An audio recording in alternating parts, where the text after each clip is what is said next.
México Mítico, Episodio 4. El himno nacional, parte 2. El país necesita un himno nacional. Después del desastre ocasionado por la estrepitosa derrota en la guerra contra los Estados Unidos, que trajo como consecuencia la pérdida de más de la mitad del territorio, el país necesitaba elevar, aunque fuera un poco, su pisoteado, por llamarlo de alguna forma, orgullo nacional. ¿Cuál fue la manera que las autoridades idearon para levantarnos del piso? Muy sencillo, hacer un concurso para que algunos interesados escribieran un himno nacional, ese que no les hizo falta por más de 30 años. Pero antes, veamos cómo se llegó a esa determinación. Si el himno nacional debía servir para resaltar los valores y las hazañas de la patria, había un gran problema. ¿Qué podía presumir un país que desde su fundación se encontraba en un permanente caos? ¿Que no hallaba tregua entre los inacabables conflictos entre bandos rivales, monarquistas y republicanos, escoceses y yorquinos, centralistas y federalistas, conservadores y liberales, santanistas y antisantanistas, y un largo etcétera? ¿Cómo podía el país levantarse de la derrota más grave de su corta historia, que le costó perder más de la mitad de su territorio, y que había sido invadido, saqueado y despojado de una u otra manera por diferentes potencias como Francia, Inglaterra y los Estados Unidos?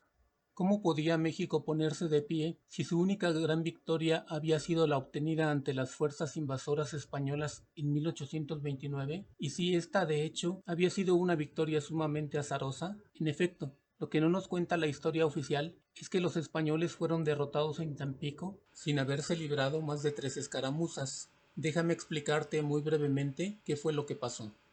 En favor de las tropas nacionales jugaron un furioso ciclón tropical, la lluvia incesante que duró varios días y otras calamidades. Aunque te parezca increíble, los mosquitos, el agua contaminada, la fiebre amarilla, el vómito negro y las diarreas causaron más bajas a los españoles que las balas mexicanas.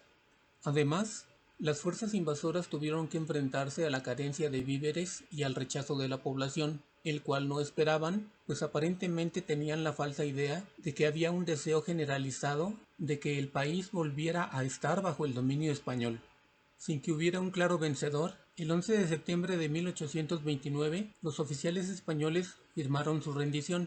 Así, aunque Santana no ganó una sola batalla, aprovechó las circunstancias para declararse el ganador indiscutible de la guerra, ignorando la participación del brillante general Manuel Mier y Terán. Con todo eso, de manera falaz y embustera, Santana se convirtió en el héroe de Tampico, en el salvador de la patria. Volvamos al tema del himno. De acuerdo con algunos estudiosos, en ese ambiente derrotista, el 11 de julio de 1849 llegó a la capital del país el pianista vienés Henry Herz, a quien le pareció una buena oportunidad de negocio el hecho de que México no tuviera un himno patrio. Por esa razón, el 22 de julio anunció al público su intención de componer uno. Al hacer la propuesta, Herz aprovechó el menguado espíritu nacionalista que aún flotaba en el ambiente y su experiencia en componer piezas con celeridad y al gusto del cliente. Era un experto en la materia. El músico tenía clara conciencia del herido honor nacional mexicano, producto de la guerra con Estados Unidos, y de las altas posibilidades de suscitar entusiasmo con el proyecto. Por eso, vendió su idea argumentando que la mayoría de las naciones tenía un himno, pues infundía a las tropas valor y coraje, y el pueblo jamás podría oírlo con indiferencia. Así, se ofreció para cubrir esa carencia y convocó a los poetas mexicanos a escribir una letra sobre la que él compondría la música. Pero Hearst no era un tipo desinteresado ni altruista. En Estados Unidos, meses antes de pisar suelo mexicano, ya había utilizado con mucho éxito esta misma estrategia de venta y le había generado buenos dividendos. Era claro que los mexicanos ignoraban que Hearst ya había sacado provecho de los sentimientos nacionalistas desatados por la guerra, pero en el territorio estadounidense. Mientras estuvo en Estados Unidos, Hearst compuso una pieza llamada algo así como Brillantes Variaciones y Gran Fantasía sobre melodías nacionales estadounidenses, que en realidad era una mezcla de varias tonadas patrióticas que ya eran populares en ese país. En sus presentaciones por los diferentes estados de la Unión, el vienés renombró varias veces su composición, adaptándola según la ocasión, con títulos como Victoria de Veracruz, Batalla de Buenavista o El retorno de los voluntarios, una fantasía nacional heroica. que buscaban aludir a enfrentamientos ganados por los estadounidenses sobre tropas mexicanas. En cada foro, Hearst aseguraba que eran obras inéditas que se estrenaban en ese preciso momento. Solo le faltaba pisar suelo mexicano para redondear su negocio. En México, ignorantes de esa situación, la iniciativa del pianista fue recibida con gran simpatía. La Junta Patriótica de la Ciudad de México retomó la propuesta y pidió a la Academia de Letrán que se encargara de hacer una convocatoria a los mexicanos para crear la poesía del himno, con el objeto de estrenarlo en las fiestas patrias de 1849.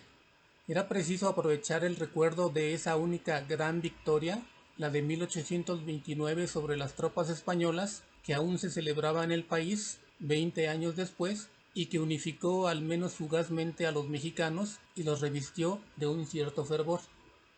En la Junta Patriótica que lanzó la convocatoria para escribir la letra del himno nacional, estuvieron como jurados Andrés Quintana Roo, José María Lacunza, José Joaquín Pesado, Manuel Carpio y Alejandro Arango y Escandón.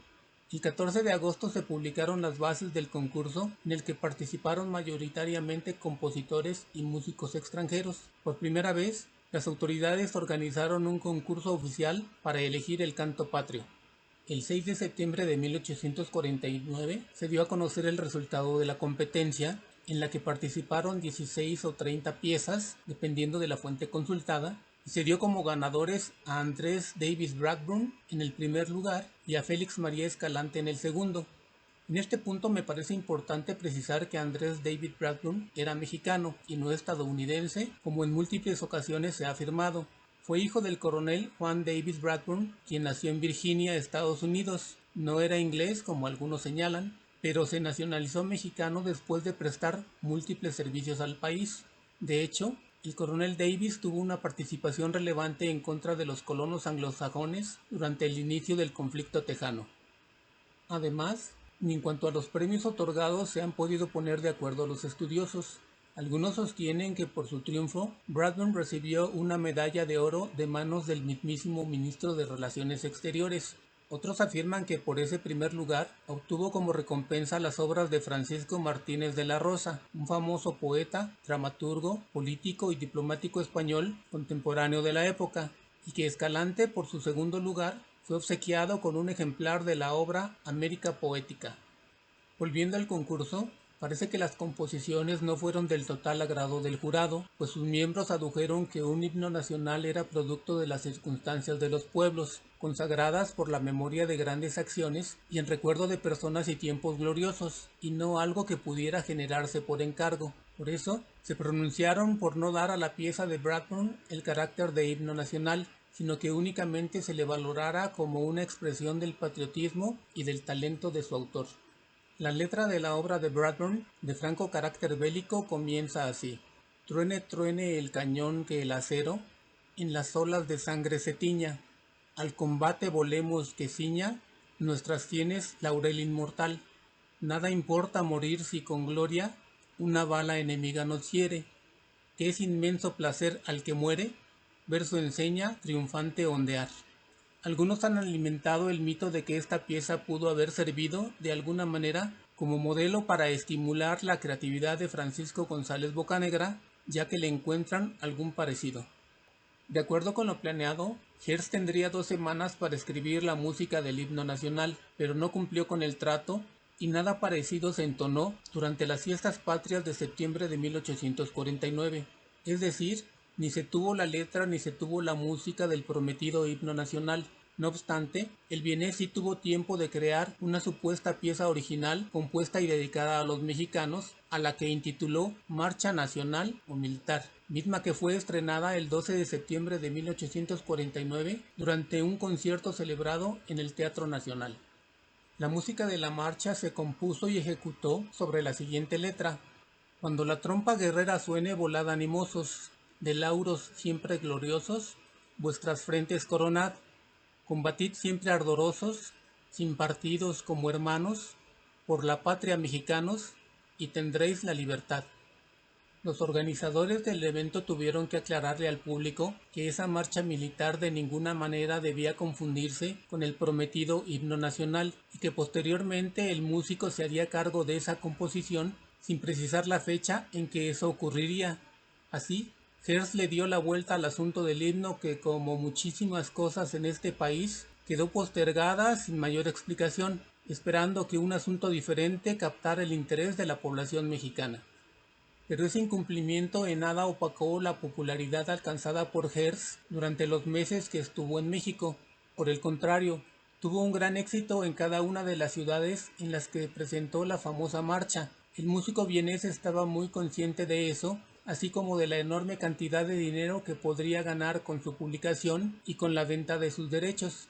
Algunos estudiosos, además, tienen la certeza de que para Hearst la marcha había sido una especie de broma, un engaño a los mexicanos, del cual podía obtener una fuerte suma de dinero. Aún envuelto en todo este embrollo, podemos decir que el asunto de la composición del himno comenzó a poner en la mesa la urgente necesidad de restituir las bases de la maltrecha identidad nacional, por lo menos para elevar su autoestima, tan socavada por las frecuentes derrotas que había sufrido el país en poco menos de 30 años de vida independiente. Por otra parte, se ha supuesto que luego de crear la Marcha Nacional, Hearst cumplió su promesa y sí alcanzó a escribir la música del himno, la cual envió desde algún lugar de la República a su editor mexicano, quien la publicó a principios de diciembre de 1849. Pero hay indicios de que lo que realmente envió fueron las pruebas finales de la Marcha Nacional y no el himno. Además, después de tocar su obra musical en la Ciudad de México, el pianista partió a su gira y no volvió a ocuparse del asunto.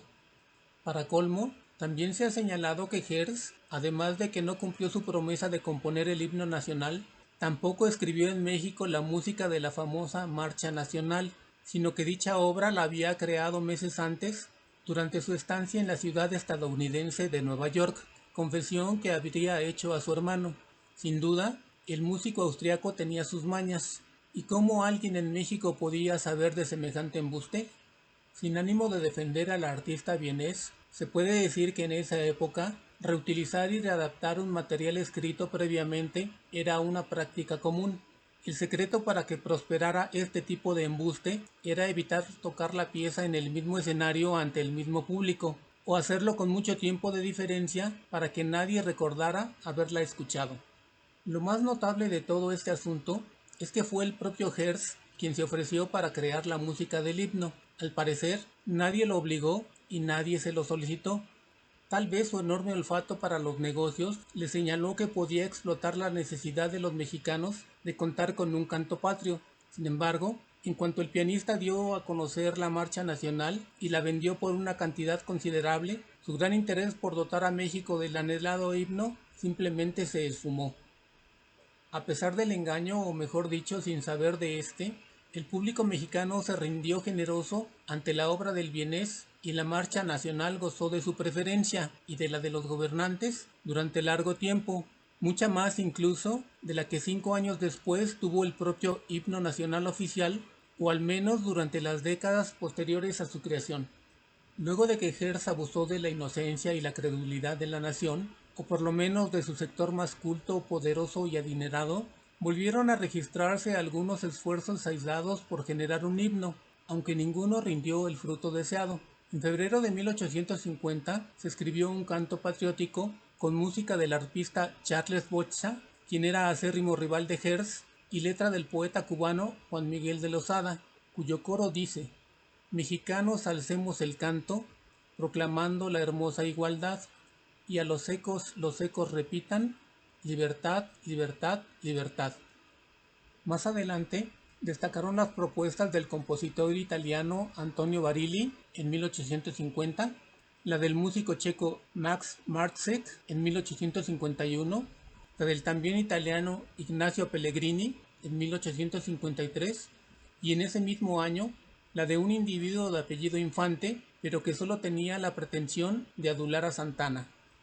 Como te puedes dar cuenta, todos los himnos que se propusieron durante más de 30 años fueron rechazados y cayeron casi en el olvido, pero todavía estaba abierta la enorme herida que había dejado la derrota en la guerra contra Estados Unidos, cuando se perdió más de la mitad del territorio.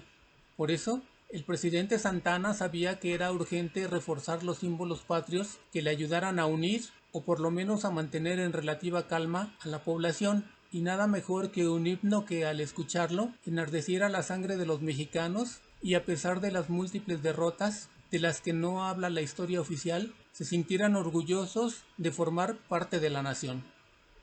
En la tercera parte de este episodio veremos cómo fue el proceso para elegir la letra y la música del himno nacional y cómo casi de inmediato fue menospreciado, mutilado y olvidado.